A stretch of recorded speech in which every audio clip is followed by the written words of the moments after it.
امام ابو حنیفہ کے بارے میں یہ بات مشہور ہے کہ وہ اپنی راتیں قیام و تہجد میں گزارتے تھے اور دن کے اوقات میں قرآن کریم کی تلاوت کرتے تھے۔ ان کے ایک پڑوسی کو شراب نوشی کی عادت تھی۔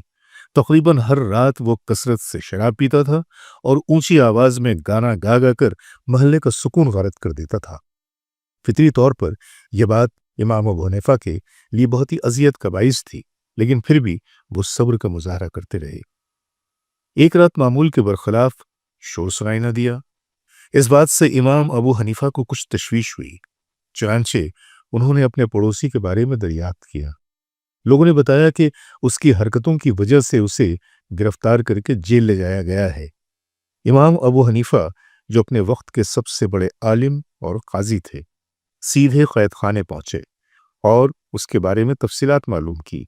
جب حاکم کو معلوم ہوا کہ خود امام ابو حنیفہ جیل تشریف لائے ہیں تو وہ حیران رہ گیا، اور جیسے ہی اسے بتایا گیا کہ امام اعظم اپنے اس پڑوسی کی فکر میں آئے ہیں جو قید کر لیا گیا ہے، اس نے امام صاحب کے احترام میں فوراً ہی اس شخص کی رہائی کا حکم دے دیا۔ جب وہ پڑوسی واپس گھر آیا تو نہایت شرمندہ اور بری طرح حیران تھا۔ اس نے امام ابو حنیفہ سے پوچھا کہ آپ نے میرے لیے یہ سب کیوں کیا؟ امام صاحب نے جواب دیا، اس لیے کہ تم پر میرے پڑوسی ہونے کا حق ہے اور میں کبھی اس حق کو نظر انداز نہیں کر سکتا۔